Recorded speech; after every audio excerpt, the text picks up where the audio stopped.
നമസ്കാരം. ഒന്നും സൗജന്യമായി നൽകാനാവില്ലെന്നാണ് US പ്രസിഡന്റ് ഡൊണാൾഡ് ട്രംപിന്റെ നിലപാട്. ജോ ബൈഡന്റെ കാലത്ത് യുക്രൈന് കൈയയച്ച് സൈനിക സഹായം നൽകിയെങ്കിൽ ഭരണം മാറിയതോടെ എല്ലാറ്റിനും വില പറയുകയാണ് ട്രംപ്. സെലൻസ്കിയെ സ്വേച്ഛാധിപതി എന്ന് വിളിച്ച് വാക്പോര് തുടരുന്നതിനിടെ വിമർശനം മയപ്പെടുത്തി നിർണായകമായ ധാതു വിഭവ കരാർ ഒപ്പിടണമെന്നാണ് വൈറ്റ് ഹൗസ് സെലൻസ്കിക്ക് മേൽ സമ്മർദ്ദം ചെലുത്തുന്നത്. റഷ്യയുമായുള്ള യുദ്ധത്തിൽ സൈനികവും സാമ്പത്തികവുമായ പിന്തുണ നൽകുന്നതിന് പകരമായി യുക്രൈൻ്റെ അപൂർവ ധാതുക്കളുടെ 50% വേണമെന്ന ട്രംപിന്റെ ആവശ്യം സെലൻസ്കി നേരത്തെ നിരസിച്ചിരുന്നു. ഫെബ്രുവരി 12-നാണ് American treasury secretary Scott Bessent Ukrainian president സെലൻസ്കിക്ക് മുൻപാകെ നിർദ്ദേശം അവതരിപ്പിച്ചത്. ട്രംപിനും അമേരിക്കയ്ക്കുമെതിരെയുള്ള വിമർശനം മയപ്പെടുത്തണമെന്നും അപൂർവ ധാതു വിഭവ കരാർ ഒപ്പിടണമെന്നുമാണ് വൈറ്റ് ഹൗസ് ദേശീയ സുരക്ഷാ ഉപദേഷ്ടാവ് മൈക്ക് വാൾസ് ഫോക്സ് ന്യൂസിനോട് പറഞ്ഞത്. 3 വർഷം മുമ്പുള്ള റഷ്യൻ അധിനിവേശത്തെ അപലപിക്കുന്ന UN കരട് പ്രമേയത്തെ പിന്തുണയ്ക്കാൻ അമേരിക്ക വിസമ്മതിക്കുന്നതിനിടയിലാണ് പുതിയ സംഭവ വികാസങ്ങൾ. ട്രംപ് റഷ്യയുടെ വ്യാജ വാർത്തകൾക്കനുസരിച്ച് താളം തുള്ളുകയാണെന്നാണ് സെലൻസ്കി കഴിഞ്ഞ ദിവസം വിമർശിച്ചത്. എന്തായാലും ഈ വിലപേശൽ ട്രംപിനും സെലൻസ്കിക്കും ഇടയിലുള്ള അകലം വർദ്ധിപ്പിച്ചിരിക്കുകയാണ്. യുക്രൈനെ സംബന്ധിച്ചിടത്തോളം ഇതൊരു രാഷ്ട്രീയ പ്രതിസന്ധിയാണ്. കാരണം റഷ്യയെ നേരിടാൻ ബൈഡൻ സർക്കാരിൻ്റെ കാലത്ത് ഒഴുകിയത് ബില്യൺ കണക്കിന് ഡോളർ സൈനിക സഹായവും നയതന്ത്ര പിന്തുണയുമാണ്. അമേരിക്കയും നാറ്റോ രാജ്യങ്ങളും വ്യോമ കവചം ഒരുക്കിയാൽ ബ്രിട്ടനും ഫ്രാൻസും 30,000 സൈനികരെ സമാധാന ദൗത്യത്തിനായി യുക്രൈനിൽ നിയോഗിക്കാമെന്ന ബ്രിട്ടീഷ് പ്രധാനമന്ത്രി കെയർ സ്റ്റാർമറുടെ പദ്ധതിയും ഒരു വശത്ത് മുന്നേറുന്നുണ്ട്. എന്നാൽ റഷ്യ ഈ നിർദ്ദേശത്തോട് മുഖം തിരിച്ചു നിൽക്കുന്നതാണ് പ്രതിസന്ധി.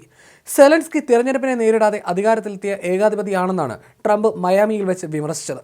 സെലൻസ്കി എത്രയും പെട്ടെന്ന് മാറിയില്ലെങ്കിൽ അദ്ദേഹത്തിൻ്റെ രാജ്യം അവശേഷിക്കില്ലെന്നും സമൂഹമാധ്യമമായ ട്രൂത്തിലൂടെ ട്രംപ് മുന്നറിയിപ്പ് നൽകി.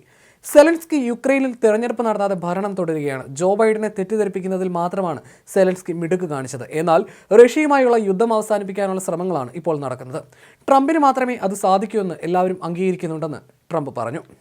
റഷ്യയെ പ്രതിരോധിക്കാനായി യുക്രൈൻ US ധനസഹായവും ആയുധങ്ങളും നൽകിയിരുന്നു. യുദ്ധകാല സഹായത്തിന് പകരമായി യുക്രൈൻ്റെ പകുതി ധാതു വിഭവങ്ങൾ നൽകണമെന്നതായിരുന്നു US ആവശ്യം. എന്നാൽ ട്രംപ് അധികാരത്തിൽ വന്ന ശേഷം ഈ നിലപാടിൽ മാറ്റം വരുത്തി. 3 വർഷത്തിനിടെ യുക്രൈന് $6,700 കോടി ആയുധങ്ങളും $3,100 കോടി പണമായും US നൽകി. ഇതിന് പകരമായാണ് യുക്രൈനിലെ 50% ധാതു വിഭവങ്ങളുടെ ഉടമസ്ഥാവകാശം US ആവശ്യപ്പെടുന്നത്. 2019-ലാണ് സെലൻസ്കി യുക്രൈനിൽ അധികാരത്തിലെത്തിയത്. എന്നാൽ അധികാര കാലാവധി അവസാനിക്കുന്നതിന് മുമ്പ് യുക്രൈനിൽ റഷ്യൻ അധിനിവേശം തുടങ്ങിയതോടെ പട്ടാള നിയമം പ്രഖ്യാപിക്കപ്പെടുകയും സെലൻസ്കി അധികാരത്തിൽ തുടരുകയുമായിരുന്നു.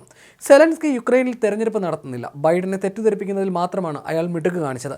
അതേസമയം റഷ്യയുമായുള്ള യുദ്ധം അവസാനിപ്പിക്കാനുള്ള വിജയകരമായ ശ്രമങ്ങൾ ഞങ്ങൾ നടത്തിക്കൊണ്ടിരിക്കുകയാണ്. ട്രംപിന് മാത്രമേ അത് സാധിക്കൂ എന്ന് എല്ലാവരും അംഗീകരിക്കുകയും ചെയ്യുന്നുവെന്ന് ട്രംപ് നേരത്തെ വ്യക്തമാക്കുകയും ചെയ്തിരുന്നു. ട്രംപ് അധികാരത്തിൽ വന്നതിന് പിന്നാലെ യുക്രൈൻ വിഷയത്തിൽ അമേരിക്ക നിലപാടുകളാകെ മാറ്റുകയായിരുന്നു.